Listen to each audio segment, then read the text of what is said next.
Hello friends, welcome to খেল দুনিয়া। মোহনমানই থাকছেন আনোয়ার আলী। তো গতকাল দুপুরবেলা কিন্তু একটা নিউজ বেরিয়ে এসেছিল, সেটা হচ্ছে আনোয়ার আলী মোহনমান ছাড়তে পারেন।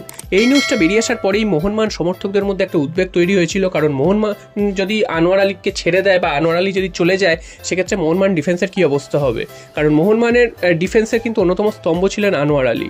তো এই প্লেয়ারটি যাবেন কি যাবেন না সেটা নিয়ে কিন্তু কালকে দিনভর নাটক চলেছে, এবং বিভিন্ন জায়গা থেকে যেটা জানা যাচ্ছিল, মোহনমান যেহেতু দুজন বিদেশি ডিফেন্ডারকে সই করিয়েছে, সেক্ষেত্রে Anwar Ali proper game time পাবেন না, তাই জন্য তিনি মোহনমান ছাড়তে চেয়েছেন। এছাড়াও তার স্যালারিগত কিছু সমস্যা আছে, তাই জন্য তিনি ম্যানেজমেন্টের সাথে ঝগড়া করে তিনি মোহনমান ছাড়তে চেয়েছেন, এরকম কিন্তু নিউজ অনেক জায়গা থেকে বার করেছিল।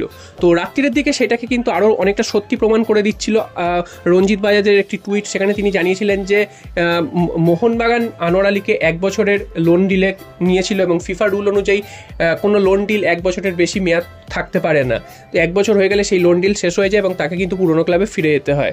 তো এইটা টুইট করার পর থেকে কিন্তু মোহনবাগান সমর্থকদের মধ্যে একটা বিশাল উদ্বেগ তৈরি হয়েছিল যে মোহনবাগান ত্যাগ করছেন আনোয়ার আলী। তো এই নিউজটা সারাদিন ধরে চলে, এবং আজকে সকাল বা দুপুরবেলা নাগাদ কিন্তু এই সমস্ত জল্পনার অবসান ঘটিয়ে মোহনবাগান অফিসিয়ালি জানিয়ে দেন যে আনোয়ার আলী মোহনবাগানেই থাকছেন।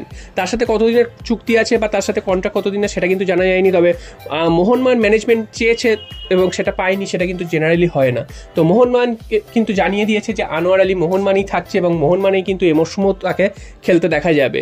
তো এই নিউজটা সামনে আসার পর থেকেই সমর্থকদের মধ্যে একটা অনেক শান্তি হয়েছে, কারণ সমর্থকরা কিন্তু অনেকটাই ভয় পেয়ে গেছিল, এবং মোহনবাগানের ডিফেন্স কী হবে সেটা নিয়েও তারা চিন্তায় ছিল। তো আনোয়ার আলী মোহনবাগানই থাকছে, এইটা কিন্তু কনফার্ম হয়ে গেছে, এবং অন্য রিউমারও এসেছিল যে অন্যান্য ক্লাবেও তার দিকে নজর রাখছে, কিন্তু সেই সব আর কিছুই হচ্ছে না।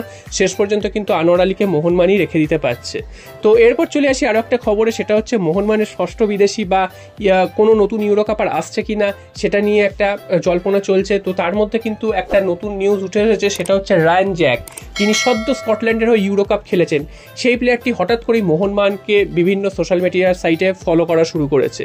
তো তারপর থেকেই তার সাথে একটা মোহনবাগানের লিঙ্ক আপ তৈরি হয়েছে, হয়তো তিনি মোহনবাগানে আসতে পারেন, তাই জন্য এখন থেকেই তিনি মোহনবাগানকে ফলো করতে শুরু করেছে।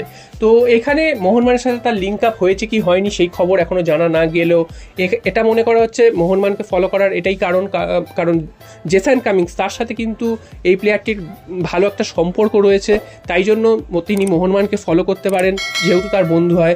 এছাড়াও তিনি কিন্তু মুম্বাই এবং জামশেদপুরকেও ফলো করছে। তো এর পেছনে কারণ হচ্ছে গ্রেগ স্টুয়ার্ট, যিনি কিন্তু এর বন্ধু, রায়ান জ্যাকের বন্ধু, তার সাথেও কিন্তু ভালো সম্পর্ক, তাই জন্য তিনি এই দুটো ক্লাবকেও ফলো করছেন।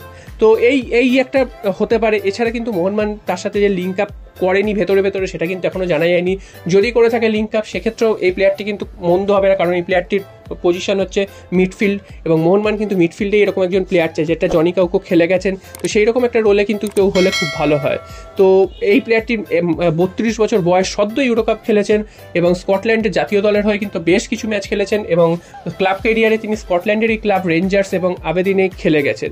তো সেই সব ক্লাবে কিন্তু নজর কাড়া পারফরমেন্স রয়েছে তার। তো এই প্লেয়ারটিকে যদি মোহনবাগান নিতে পারে, তো সেক্ষেত্রে মোহনবাগানের মিডফিল্ড লাইন অনেকটাই শক্তিশালী হবে বলাই যায়। তবে আদৌ ওই প্লেয়ারটি আসবে না মোহনবাগান তাকে অফার করেছে সেটা কিন্তু এখনো পরিষ্কারভাবে জানা যায়নি। তবে এই লিঙ্ক আপটা বেরিয়ে এসছে যে তিনি মোহনবাগানের সোশ্যাল মিডিয়া সাইট ফলো করতে শুরু করেছেন। তো দেখা যাক এরপরে যদি এইটা কোনো ডেভেলপ হয়, সেক্ষেত্রে কিন্তু তোমাদের অবশ্যই আমি জানিয়ে দেবো।